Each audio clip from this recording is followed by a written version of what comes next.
It's me, Mario!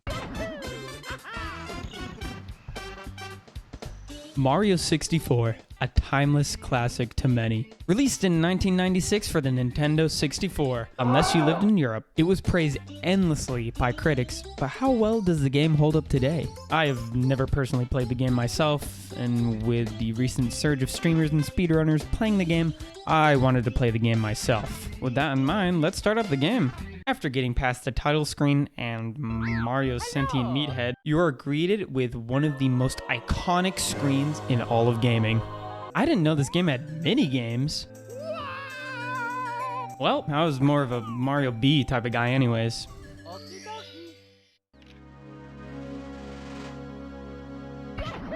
First off, this opening area is amazing. It gives ample room for people to figure out the controls, and there is no forced text telling you how to control Mario. And speaking of controls, Mario feels surprisingly great. The joystick is very responsive, as well as all the other buttons. The classic Mario moves are all here, like the long jump, triple jump, side flip, and more. Not only that, Mario can now commit assault. He can now punch, kick, and commit homicide.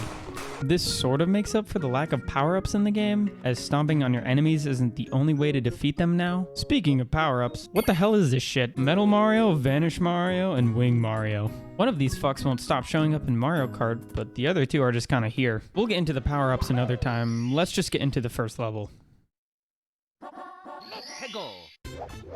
We start off in Bob-omb Battlefield, and first off, I love how this game just has multiple stars spawned in. Even if you pick a certain star to get at the start of the level, you can explore a little bit and maybe discover a star that you were supposed to get later on. It kind of gives you this feeling of exploration and freedom while also being linear enough for casual gamers to pick up the game. I also love the little hint thingies that they give you at the start of the star select menu. It tells you a little bit while also not telling you too much. That is one of the main gripes I have with the DS version, as the touchscreen blatantly tells you where the star is. Anyways, after getting my first star, I started to notice something about the controls. Not the A button, not the B button. Hell, it doesn't even have to do with Mario.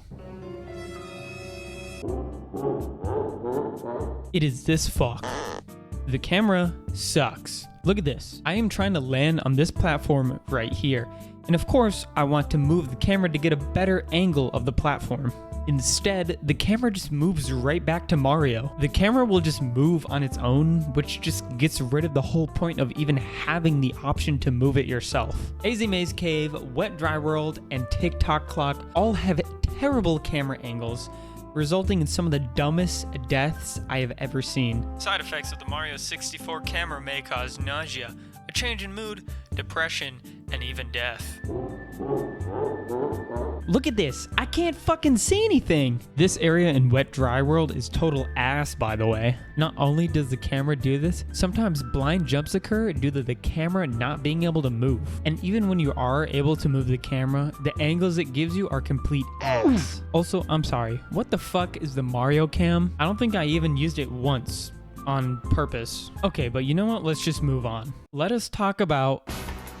No. How about something I like about the game? Let's see here. The graphics are alright. I mean, not much I can add here besides it looks like a game from 1996. Unless you lived in Europe. I mean, the textures don't look that bad. And to be honest, Mario has the worst model in the game, and it isn't even that bad. I don't know. The graphics have this sort of charm to it that most modern games can't replicate. Toad looks like he has PTSD, Mario has a muffin top, and Bowser looks like he just got circumcised. But the goofiness of Mario games plays really well into how old these models and graphics look. Look at Nemesis from Resident Evil 3. What the hell am I even looking at? Cloud also looks like a chewed up McDonald's toy, and Final Fantasy VII came out a year later than Mario 64. Unless you lived in Europe. These games try to be more serious, causing these goofy, outdated models to stick out more, but the lighthearted, more casual aspect of Mario 64 makes the graphics not as bad as they really seem. Unless you're the eel in Jolly Roger Bay. Everything looks like what it is supposed to be. Bob-ombs look like bombs, boos look like ghosts, and Goombas look like, Goombas. Damn, Daniel. Now, where was I in the script? Ah, yes, slopes. This game is super stingy with slopes of any height and angle. I like to think of slopes as the invisible walls of this game, as most slopes prevent you from reaching certain areas. But holy fuck, why the hell are even the smallest slopes an issue? For example, Womp's Fortress. This little fucking slope has fucked me so many times. No, this slope hasn't killed me. Hell, it hasn't even caused that big of an issue, but it just keeps sliding me off. Sometimes I don't want to use the stairs. Just let me walk up the fucking slope. Shifting Sandland is another prime example, as sometimes I am not even touching the slope, but the game just slides me right off into the quicksand. Cool mountain slide, not this one, also pisses me off, as I have to use this stupid teleport spot just to slide right off the top again. Going back to Shifting Sandland, let's look at the star shining atop the pyramid. Getting to the pyramid portion is already hard enough with the terrible camera, but the entire pyramid is a slope. Big surprise. When you turn the camera while moving, this causes Mario to move in a different direction than you are holding. Now, this wouldn't be an issue since most games do this type of thing with the camera. Hell, even modern Mario games do this thing with the camera. For example, Mario Odyssey does the same thing. The difference is that Mario Odyssey has a smooth moving camera, but Mario 64's camera jolts when you move it. This causes Mario to randomly move in a different direction when moving the camera.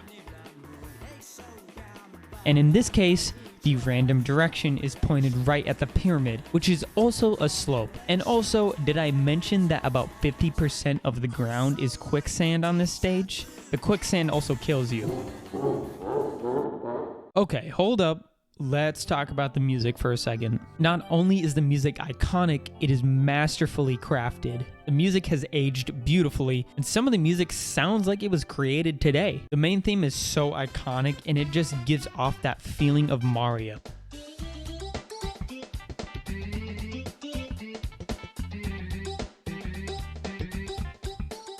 Dire Docks is amazing as well, giving off this very mellow feeling.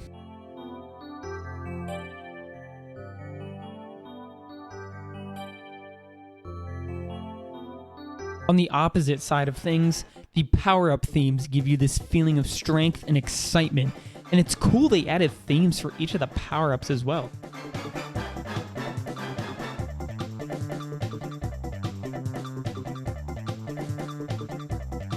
Again, this music hits all cylinders, and it adds so much to the game as a whole. But let's stop shitting around. It's time to talk about the stages. The stages are quite fun, however, some of the stages can be quite infuriating. And for this portion of the video, I will not be talking about the camera, but rather the stages themselves. The opening stages are fun as they provide more of an open world feel to them, while later stages have more challenging platforming. Rainbow Ride just feels like an obstacle course, while Bob-omb Battlefield feels more like an open world game. Tick-Tock Clock was actually quite challenging to me, but that is what made it fun. I also like how the stage changed based on the time you entered the painting. Fun little things like that made the game even more charming. Unlocking the power-ups was also cool to do, as you had to find secret areas to actually unlock them. My least favorite stage was Hazy Maze Cave, but honestly that was due to how fucking confused I was the entire time. Tiny Huge Island was the stage I always thought was cool when I saw other people play the game, and let's just say I was not disappointed. On the other hand, Shifting Sandland was another stage that I didn't really like, but the inside of the pyramid I enjoyed a lot,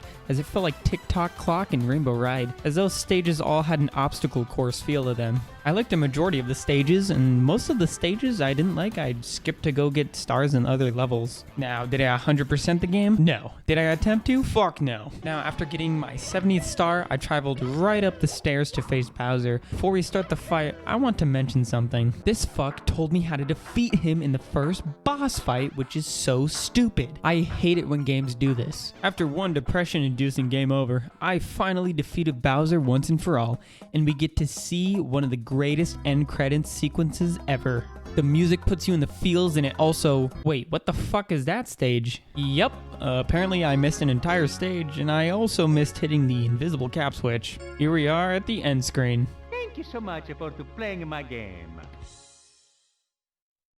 Did my game just crash? Nope, that's just how the game ends, but that's how most games at the time ended anyways. Now why don't we just look up what you get for 100%ing the game? You get to see Yoshi? Oh man, I gotta see this. Yep, that is definitely a Yoshi. After playing Mario 64, did I enjoy the game? Yes. What? What do you mean, yo? I thought the stages were very fun, and even though the camera and some of the mechanics didn't age very well, I still had a great time with the game. The controls are quite smooth and responsive as well, which is surprising for a game released so long ago. Now, since this is the first video of many to come out on this channel, I will be giving a grade to each of the games I review. And for Mario 64, I give this game a B. Now back to the minigames, I think I'll try out the erase one again. What the fuck? Now I'll leave you with what I like to call Mario-isms.